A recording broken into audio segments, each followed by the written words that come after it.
Assalamualaikum warahmatullahi wabarakatuh. Kami dari Paralel Computing A, kelompok 9, akan menjelaskan tentang OpenCL. Nah, sebelumnya, perkenalkan nama saya Rea Sandani dengan NIM 3017, lalu ada Ilham Badulwazi dengan NIM 3004, lalu ada Said Yasin Almadi dengan NIM 3011, lalu ada Amru Robi Ajiba dengan NIM 3072, lalu yang terakhir adalah Ahmad Syarif Hidayatullah dengan NIM 3100.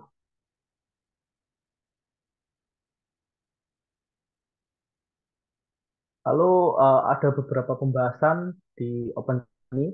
Yang pertama itu adalah pengertian OpenCL itu sendiri, lalu kaitan OpenCL dan bahasa C++, lalu ada kernel pada OpenCL, lalu ada kelebihan OpenCL dan pengertian komputasi paralel heterogen. Lalu yang terakhir adalah kelemahan dari OpenCL itu sendiri. Nah, yang perlu kita dibahas untuk pertama pastinya adalah pengertian dari OpenCL.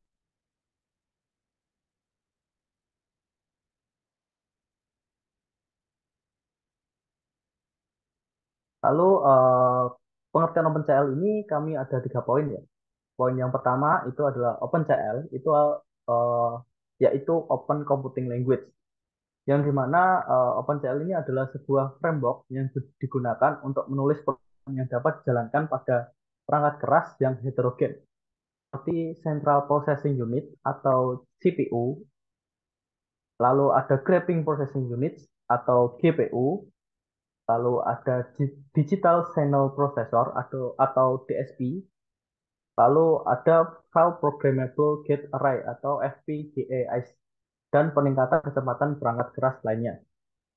Lalu poin yang kedua, itu OpenCL menyediakan antarmuka standar untuk komputasi paralel dengan menggunakan metode tugas dan data berbasis paralel, dan merupakan standar terbuka gratis yang dikelola oleh Konsorsium Teknologi Non-Profit Kronos Group. Lalu, OpenCL ini itu memiliki implementasi yang banyak, yaitu diimplementasi pada perusahaan seperti Altera, AMD, ARM, IBM, Imagination, lalu ada perusahaan yang sangat kita kenal yaitu Intel, Nvidia, Qualcomm, Samsung, Vivante, Xilinx, dan G-Lab.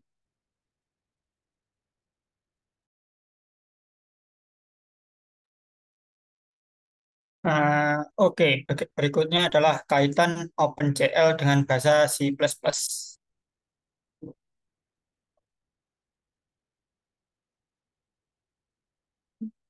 Jadi, kaitan OpenCL dengan bahasa C++ ini ada 4 poin. Yang pertama, OpenCL dapat digunakan dalam berbagai bahasa pemrograman termasuk C++.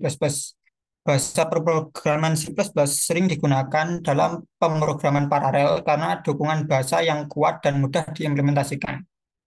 Kemudian yang kedua, OpenCL dapat digunakan dengan bahasa pemrograman lain seperti Python, Java, Fortran, dan lain-lain.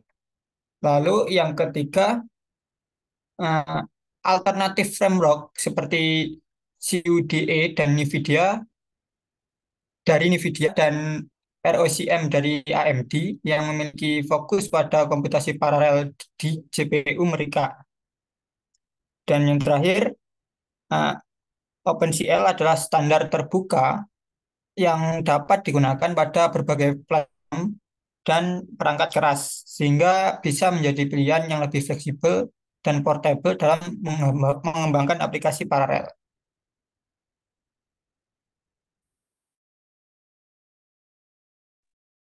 Baik, jadi selanjutnya saya akan menjelaskan kernel pada OpenCL.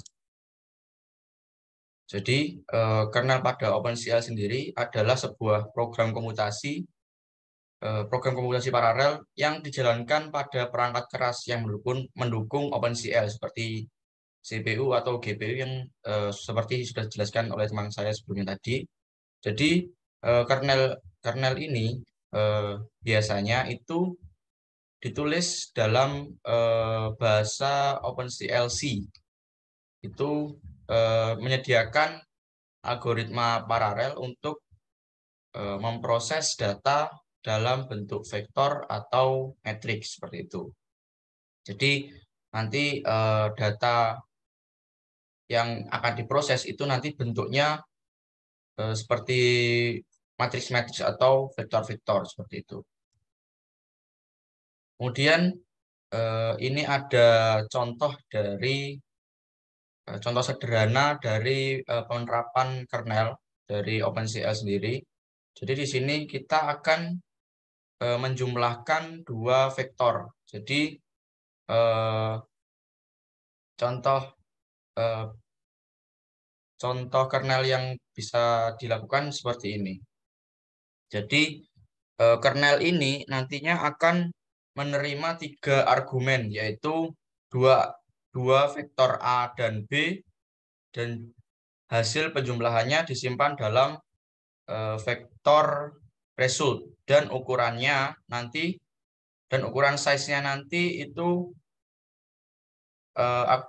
dan ukuran size dari vektor tersebut. Jadi pada fungsi get global ID di bagian sini, bagian baris keempat ini, baris ketiga ini, itu akan mengembalikan indeks lokasi pemrosesan pada vektor. Jadi jika nanti indeks itu kurang dari ukuran vektor, kernel maka kernel nanti akan menjumlahkan.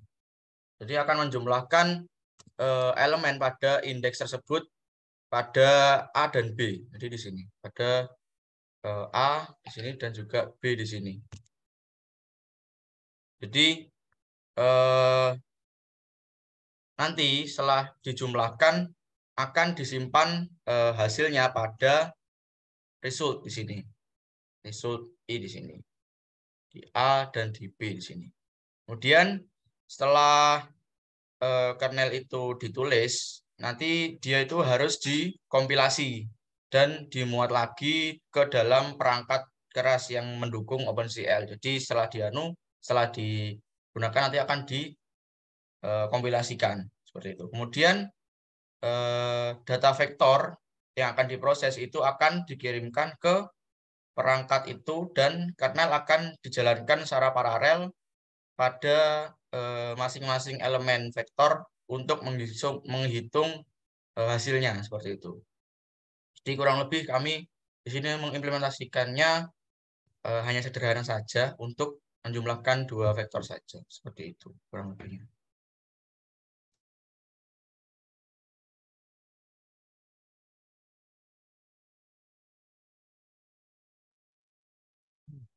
Oke, selanjutnya yaitu adalah kelebihan OpenCL dan pengertian komputasi paralel heterogen.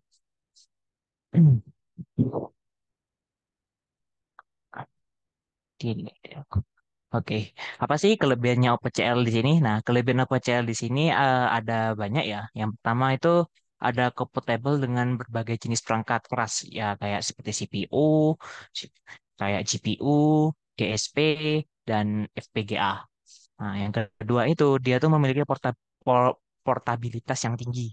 Nah, maksudnya itu kode OpenCL-nya itu bisa dijalankan di berbagai jenis perangkat keras. Nah, yang ketiga, dia tuh bisa mempercepat kinerja aplikasi yang menggunakan paralelisme dan distribusi beban kerja di antara berbagai jenis perangkat keras secara bersamaan.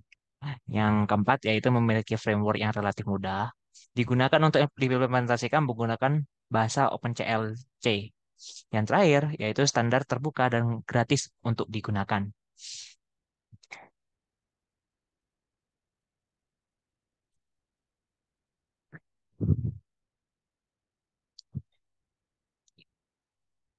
Direct, oke. Selanjutnya itu adalah komputasi paralel heterogen. Nah, apa itu komputasi paralel heterogen? Nah, komputasi paralel heterogen itu adalah penggunaan berbagai jenis perangkat keras berbeda dalam satu sistem untuk menyelesaikan satu atau berbagai tugas besar secara bersamaan. Nah, misalnya tuh dalam penggunaan CPU dan GPU secara bersama-sama untuk mempercepat pemrosesan data yang ada di dalam eh, data tersebut. Nah, OpenCL ini juga dapat digunakan untuk mengimplementasikan eh, komputasi paralel heterogen secara efisien. Nah, di mana perangkat keras yang berbeda itu dapat berkontribusi untuk mempercepat pemrosesan data secara bersamaan. Nah, karena OpenCL di sini bisa menjalankan menyelesaikan satu berbagai tugas secara bersamaan, sehingga hal ini dapat membuat penggunaan OpenCL ini menjadi lebih efisien. Nah, sehingga meningkatkan kinerja aplikasi secara signifikan juga. Jadi secara efektif dan juga signifikan dalam penggunaan OPCL karena menggunakan CPU dan GPU bersama-sama. Hmm. Oke. Baik, selanjutnya kelemahan atau kekurangan pada OpenCL karena tidak ada sesuatu yang sempurna. Oke, jadi ini ada beberapa contoh kelemahan atau kekurangan dari OpenCL. Jadi yang pertama, pengembangan dan debugging OpenCL itu lebih sulit daripada kode-kode CPU secara umumnya yang berjalan pada suatu perangkat keras. Lalu yang kedua, performa OpenCL itu kurang optimal pada beberapa jenis perangkat keras, terutama CPU dan FPGA.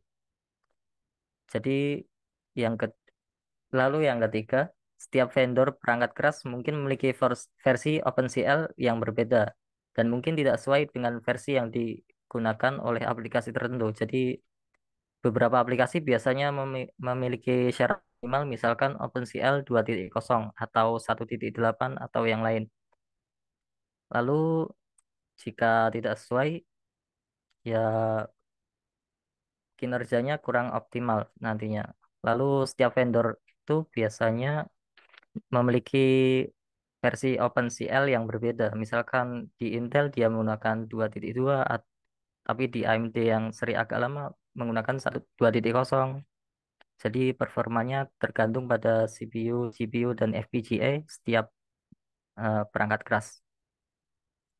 Lalu yang keempat, OpenCL sangat bergantung pada perangkat keras yang digunakan, sehingga performa dan efisiensi aplikasi mungkin berbeda dari satu perangkat keras ke perangkat keras yang lain, seperti yang barusan saya jelaskan.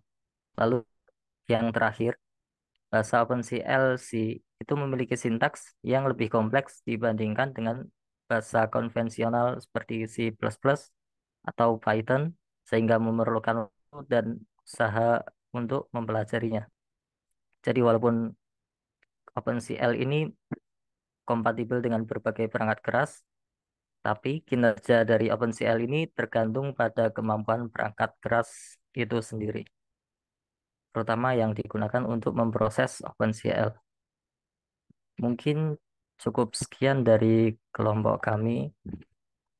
Kurang lebihnya kami mohon maaf. Wassalamualaikum warahmatullahi wabarakatuh.